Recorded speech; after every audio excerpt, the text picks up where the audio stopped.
soul so weary, when troubles come and my heart burdened be, then I am still and wait here in the silence until you come and sit a while with me. Salam jumpa, salam damai dalam Kristus untuk kita semua. Teristimewa untuk para ibu, segenap anggota wanita Katolik Republik Indonesia yang terkasih. Bahagia rasanya bisa berbagi waktu, berbagi kebersamaan dalam kesempatan kali ini. Sebelum kita merenungkan firman Tuhan, marilah kita mohon berkat dan penerangan dari Allah. Dalam nama Bapa dan Putra dan Roh Kudus, amin. Hadirlah di tengah kami ya Tuhan, utuslah Roh Kudus-Mu untuk menerangi hati dan budi kami, agar dapat mengenal kehendak-Mu dalam firman yang akan kami renungkan ini. Firman-Mu penuh daya pembaharu, baharuilah kami yang akan merenungkan firman-Mu ini. Demi Kristus Putra-Mu Tuhan dan pengantara kami, kini dan sepanjang segala masa. Amin. Dalam nama Bapa dan Putra dan Roh Kudus. Amin. Para ibu yang terkasih, dalam bulan Kitab Suci Nasional 2021 ini, kita memasuki minggu yang ketiga.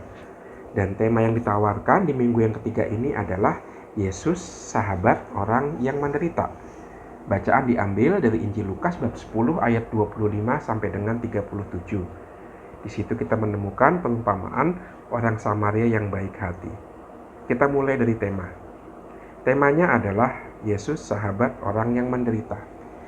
Ini tema yang tidak umum. Dalam arti biasanya orang itu kalau bersahabat tidak dengan yang menderita. Umumnya orang itu bersahabat dengan yang berkuasa, yang kaya, atau yang populer. Mengapa? Supaya bisa ketularan kekuasaannya, kekayaannya, dan popularitasnya. Tapi kalau bersahabat dengan yang menderita, ketularan penderitaannya. Dan kita secara spontan itu cenderung menghindari penderitaan. Maka kita spontan itu enggan bersahabat dengan yang menderita. Biasanya orang juga malas dekat-dekat dengan pihak yang kalah. Maunya itu berada dengan pihak yang menang. Maka tema ini menarik karena memperlihatkan kepada kita pilihan Allah. Allah berada bersama siapa? Bersama pemenang atau yang kalah? Dan ini menjadi begitu penting di tengah pandemi COVID-19 ini. Karena menegaskan bahwa Allah berada bersama mereka yang menderita. Allah dekat di sisi, di samping mereka yang menderita akibat situasi pandemi. Inilah pilihan Allah. Romo, kalau begitu Allah nggak ada dong di tengah-tengah orang yang berkuasa, di tengah-tengah orang yang kaya, di tengah-tengah orang yang populer. Oh, tidak juga. Allah berada di mana-mana. Kita tidak bisa membatasi Allah mau ada di mana. Tetapi kalau Allah kita temukan di pusat kekuasaan, Allah yang hadir di sana adalah Allah yang mendorong para penguasa untuk menjadi pelayan bagi mereka yang miskin papa. Kalau Allah kita temukan di pusat kekayaan, Allah yang ada di sana adalah Allah yang menggerakkan hati orang-orang kaya untuk mengulurkan tangan membantu mereka yang miskin papa. Kalau Allah ditemukan juga di tengah gemerlapnya lampu blitz dan lampu panggung popularitas, Allah yang ada di sana adalah Allah yang mengundang orang untuk masuk dalam keheningan, untuk bekerja dalam senyap, dalam kerendahan hati. Jadi Allah pun ada di sana. Dan Allah yang ada di tempat-tempat, di suasana seperti itu selalu adalah Allah yang menggerakkan orang untuk menyapa saudara-saudarinya yang menderita. Karena itu adalah pilihan Allah. Allah memilih untuk berada bersama yang menderita. Dan itu yang ditunjukkan dalam perikop Lukas bab 10 ayat 25 sampai dengan 37 yang akan kita renungkan pada saat ini. Perikop ini diawali dengan pertanyaan orang-orang ahli Taurat. Mereka bertanya kepada Yesus, Tuhan, apa yang harus kami buat supaya bisa memperoleh hidup abadi? Menarik bahwa pertanyaannya dimulai dengan apa yang harus kami buat. Seolah-olah surga bisa dibeli dengan perbuatan baik. Seolah-olah surga bisa dibeli dengan menjalankan hukum Taurat. Yesus tidak mau terjebak pada pertanyaan ini. Maka Yesus mengembalikan, loh, kamu kan ahli Taurat. Apa yang kamu baca dalam kitab suci? Cintailah Tuhan Allahmu dengan segenap jiwamu, dengan segenap kekuatanmu, dengan segenap hatimu, dan cintailah sesamamu. Itu sudah cukup. Maka perbuatan mencinta itu sebenarnya bukan perbuatan itu. Mencinta adalah menyerahkan diri tanpa pamrih. Itu cinta. Bahkan demi surga sekalipun. Tidak ada pamrih untuk mendapatkan keuntungan. Itulah cinta, itulah kasih. Cinta itu cukup untuk cinta. Itu jawaban Yesus, dan itu rupanya mengena. Para ahli Taurat tahu, dengan jawaban seperti ini mereka nggak bisa maju kemana-mana. Maka mereka mau menggiring Yesus dengan pertanyaan lanjutan. Lalu siapakah sesamaku manusia? Ini. Jadi lihat, ini poin pertama yang menarik. Bahwa para ahli Taurat dengan pertanyaan apa yang harus kami buat untuk memperoleh hidup yang kekal, mereka berpandangan bahwa surga bisa dibeli dengan perbuatan baik. Perbuatan baik kita seolah-olah menjadi tiket untuk bisa masuk surga. Dalam ajaran gereja tidak demikian ya. Keselamatan adalah anugerah. Cuma-cuma dari Allah. Kita tidak punya jasa apa-apa untuk memperoleh anugerah itu. Santa Teresa dari kanak-kanak Yesus pernah mengungkapkan sebuah doa yang bunyinya kurang lebih seperti ini. Jika aku menghadapmu ya Tuhan, aku menghadapmu dengan tangan kosong, tanpa jasa. Karena segala hal baik yang pernah kubuat berasal daripadamu. Itu dia. Itu poin yang pertama. Poin yang kedua adalah, siapakah sesamaku manusia? Nah, ini pertanyaan yang mengundang Yesus untuk memberikan sebuah perumpamaan orang Samaria yang baik hati. Mengapa? Karena pada waktu itu yang dianggap sesama itu hanyalah orang yang sebangsa. Orang yang segolongan, sepikiran, sekebudayaan.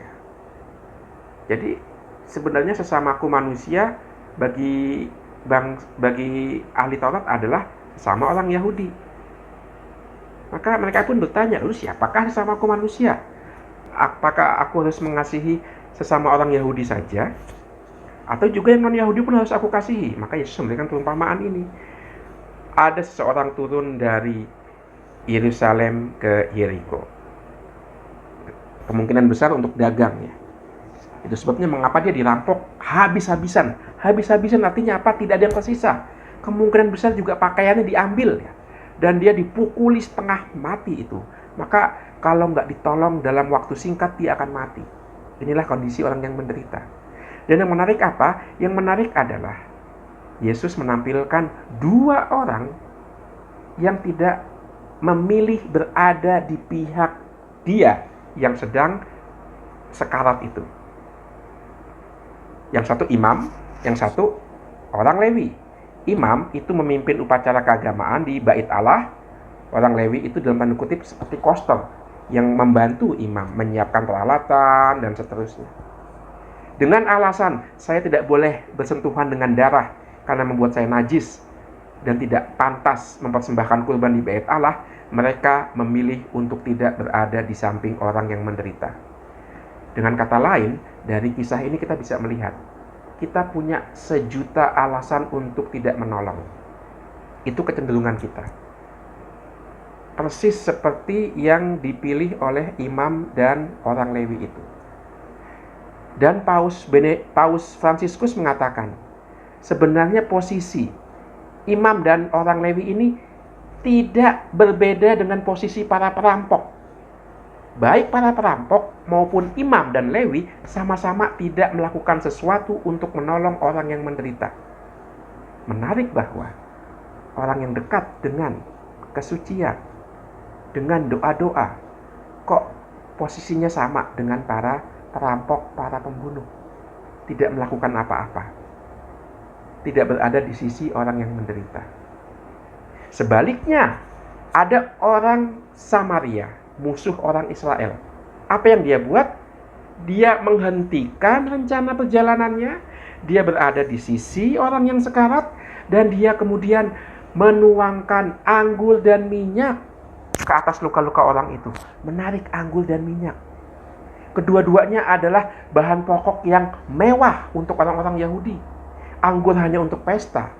Dan minyak zaitun itu adalah kekayaan yang pantas disimpan di istana raja.